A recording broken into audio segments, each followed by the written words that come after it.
Magtanong ako dito. Baka kaya nila. Chamame, to acceptar esta klase de programa. Ayun o, meron ditong tutors, read, learn, mathematics and reading. Magtatanong ako dito. Tanong ko, sige, now open. Pull daw. Ay, sarado. Magtanong ako dito. Baka kaya nila.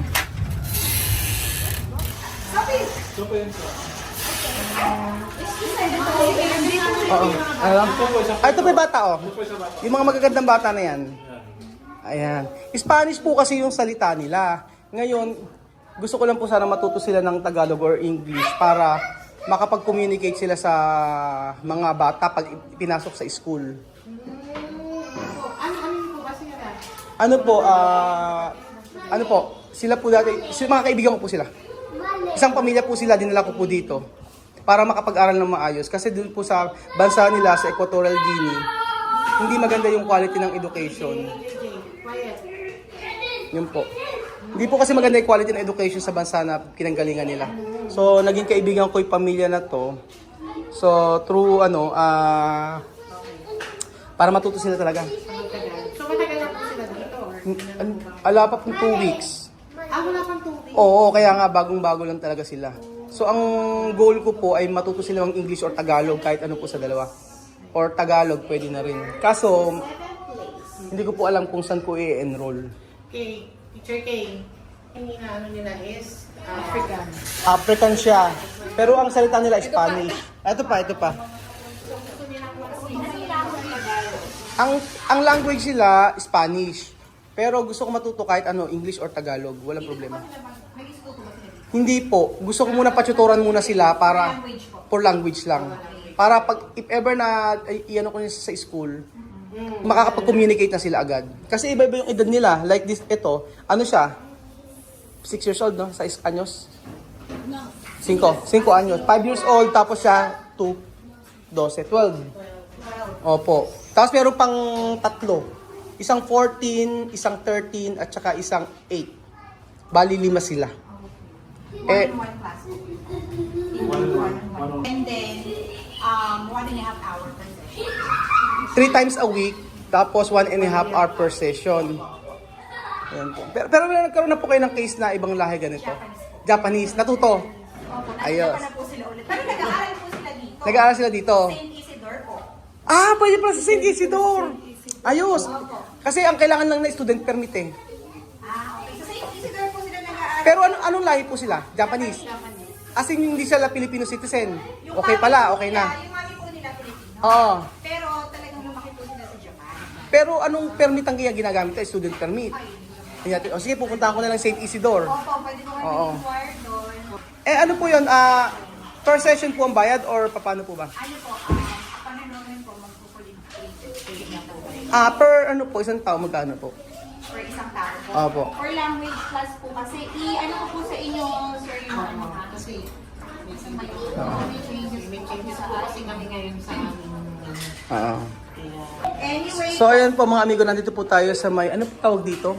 Tutorials Avenue. Dito po sa San Isidro, napakalapit lang po. So ano po yun, talagang tumutulong kayo sa mga... Opo, ano po, charity vlogger ako sa Africa. Okay. So ang dami, marami po tayong tinulungan doon mga pamilya.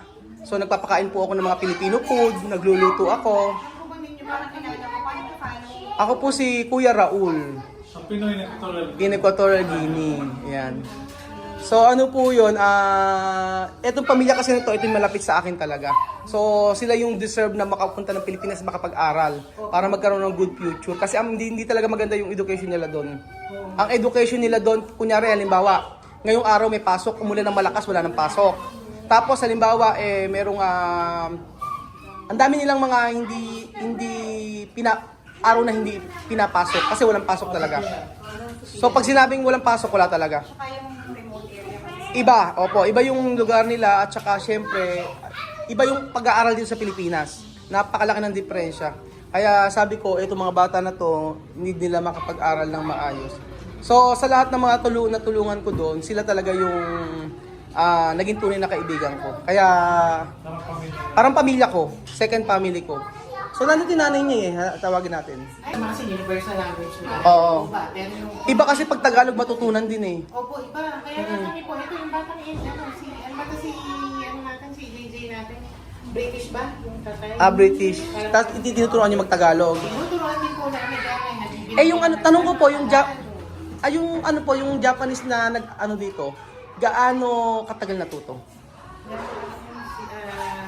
Depende po sa Sa bat- response kasi ng bata. Depende sa bata. Pero yung Japanese yun, gaano katagal? Gano'n matagal yun na yun? Yung parang mga 6 months din po namin po. 6 months. Oh, 6 months. Kasi iba po kasi pagka talaga may tutor. Pag kasi ako, hindi sila susunod eh. Pag nanay nila, pagka kami lang Yung susunod. mga bata dito kasi makikita niyo naman po pag interesado talaga sila. Mas mabilis nilang makukuha. Matuto. Sinasabi. Oo. Bawal ang mga pagsilang, yung mga Oo. pag-communicate talaga sila sa mga katulad po niya, mga batang, mga kasalamuhan nila talaga Ah, sa mga Pilipino. Pero gusto ko po tanong, kung kayo po, ano ang mas magandang nilang matutunan? English or Tagalog? Pwede naman po kasi namin parang Parehas. Oo po. Okay, sige. Bawa po, di ba pagka English ng ganito, tapos Tagalog ng Sige. Kaya lang ang challenge sa inyo kasi Spanish sila, Diyan.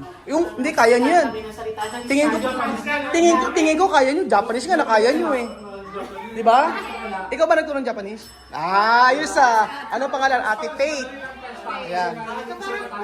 Oo. Teacher Faith. Oo. Actually, madali lang din naman sa Spanish eh. Kasi marami mga language tayo na same nila. Like kutsara, mesa, tinidor. Doon tayo galing tayo eh. O, kaserola. Yun. Marami.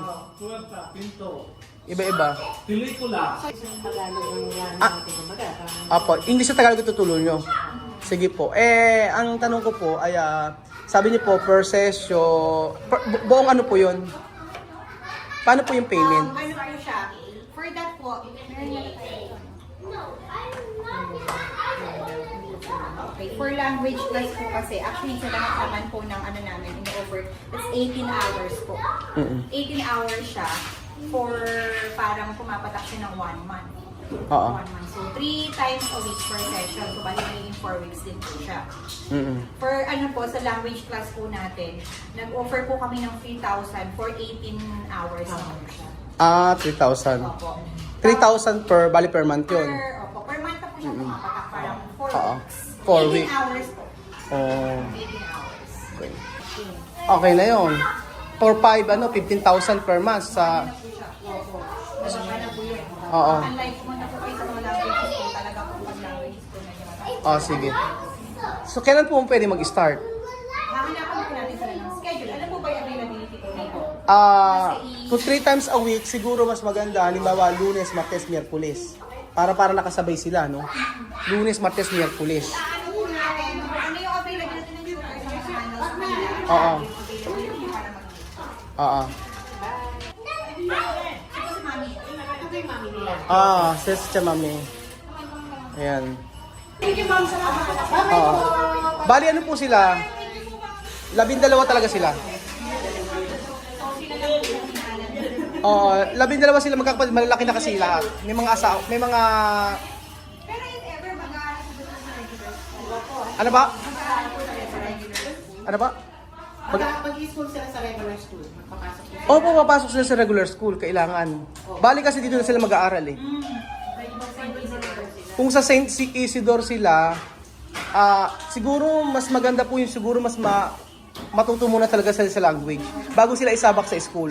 Kasi pagka nasa school na sila, by category kasi yan, di ba? Yung edad niya, like dito, 6 years old, iba yung ano niya, yung capacity niya. Hindi naman po pwede lahat sila balik ng grade 1. Hindi pwede yun. Oo, by level. Ganun. Tsaka no? Umpisar, vamos a aprender mi lenguaje, Filipino también inglés. Para cuando ir la escuela, todos aprender para comunicación para los niños, ¿no? Más mejor aquí, ¿no? Aquí para estudiar de lenguaje. Cuando saber de lenguaje, vamos a ir de escuela. Para normal normal niño, niña. Di ba? Sabi ko sa kanya, kay Chamame, dito muna mag-aral kasi may matutunan yung English tsaka yung language natin. Para if ever na matuto sila, madali na sila makapag-communicate sa mga kaklase nila. O, saka sa lessons. So sabing gano'n ni ma'am, ang mga 6 months daw may naturuan na Japanese, natuto naman. English po tinuro. Actually, 3 language. English, Tagalog. Tapos natuto lahat. Yes. Oo, yun, natuto lahat. Tapos ang bayad lang po mga amigo ay 15,000 sa lahat na po na per month. So napakamura na po yun, tingin ko po. Kasi, sa totoo lang tututukan eh. Isang teacher po, isang teacher, one-on-one, di ba? Oo, tapos 3 times a week lang. So, okay na yun. Tapos gagawin ko, yung si Kuya Pogi, siya nalang paghahatirin ko dito. Chamame, tu aceptar esto clase de programa. Sí, ellos para que estudien. Mas mejor. Claro que estudian. Cuando no estudian, ¿qué van a hacer? Okay, sí. Sabi ko, Tienen que estudiar para saber antes. Antes, oo, Estudian sí. el lenguaje. Local na students namin, mas ginagawa po namin yung one-on-one. Kasi One-on-one. para po So halimbawa po, kung papipili namin ay Lunes, Martes, Miyerkules, 3 araw.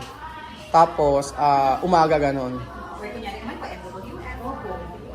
Available po ba sila ng weekend? Weekend. Pag kunyari Saturday. Oo nga. Ate, ay ma'am. Oo nga. Chamame, tu también. Marunong na yung mga anak sila. Oo. Oo, yun eh. Isama na natin yung nanay. Kasi at least magkakasama sila. Chamame, tú también aprender. Solo tres días cada semana. Ejemplo, lunes, martes, miércoles. Solo así. Ya está. Para saber de lenguaje. O, sasama na natin si nanay. Sama na natin. Para nga naman kasi may iwan nga naman po. Oo, may iwan ang gagawin sa bahay. 3 araw lang naman eh. Hindi, pag natuto yung mga anak. Hindi, mga anak na po. Pag natuto. Opo. Hindi na niya. Kaya nga, pag natuto. Pero mabilis na matuto, matatalino yan. Lalo na tong isa na to, oh. Magagaling sumayaw. Tama po. Magagaling sila sumayaw. Oo. Iba sila sumayaw tsaka kumanta. Gusto niyo paano natin eh. Chamame, tu miedo o contenta? No, no tengo miedo, yo contenta, porque cuando ellos acá se ¿qué hacer? Ajá. Solo sentar, sentar, sentar. Sí. Aprender. No, hablar, mucho hablar, aquí mejor. Ito, Alima. Contenta o miedo? Alima. Tiene miedo. Miedo? Contenta, ¿no? Contenta, miedo? Dime. Contenta. Ito, Sophie. Contenta, miedo? Contenta. Misma, ¿qué tú quieres? ¿Pasear o estudiar? Masaya naman sila, pero tinong kasi ni Misma, anong mas gusto niya, mag-aral o pumasyal? Mag-aral daw po mga amigo. Oo, mag-aral ang gusto. Ayan, so tuloy na po tayo mga amigo, dito na po natin sila i-enroll para matuto ng language natin tsaka English. So, ang 3 times a week ang klase nila, so pag-uusapan po muna namin kung kailan po yung schedule. Ayan, sasama na po natin si Chamame. Tsaka para matuto rin siya ng language natin. Ganun po. Ano no? Mura lang kasi alam mo kung magkano? 3,000 per isa. Per head. Tapos, isang buwan na yon. 18 hours. Oo, 18 hours na yon. So, kung 6 months silang matuto, pwede na silang pakawalan. Ganun. Hanggang sa matuto sila. Kasi habang nandito naman po sila, syempre yung mga nakakausap nila sa school, Oo. dito sa bahay, Oo. so ma-adapt lang po nila. Oo. Yun nga kasi yung ano. Kasi iniisip ko, hindi sila pwede talagang isabak agad. Kasi magmumuka... Ano po yan, magkakaroon sila ng masisak kung baga parang Oo. makausap kaharap eh. Yung language nila, Opo. importante talaga matutunan nila. So ayun po mga amigo, i-update ko po kayo kung ano po yung mangyayari sa pag-aaral. Bagong chapter po ng buhay natin dito sa Pilipinas at I'm looking forward po na matuto sila mag-Tagalog at mag-English. At pag natuto po sila mga amigo, sigurado po sa meet and greet, mag-uusap-usap po tayo. So ayun po mga amigo, salamat po sa panood ng video na to at God bless po. I pray talaga na maging okay ang buhay nila sa Pilipinas. Siyempre andito si Kuya Raul para po sila ay matuto, subaybayan, gabayan para naman po pagdating ng pagkakataon na sila ay papasok na sa school ay hindi sila talaga mahihirapan at Anya naman din si Kuya Belgium tsaka si Jose para tulungan sila. At syempre, anya si Ate Lenden ninyo. Kaya salamat po mga amigo at wag po kayong bibitiw sa ating teleserye dito sa Pilipinas, ang buhay ni Tia Celsa, na kung saan isang Afrikan na 12 anak na ngayon ay inuwi ang mga anak para dito sa Pilipinas para po mag-aral. Salamat po at God bless. Adios, hasta mañana! Bye!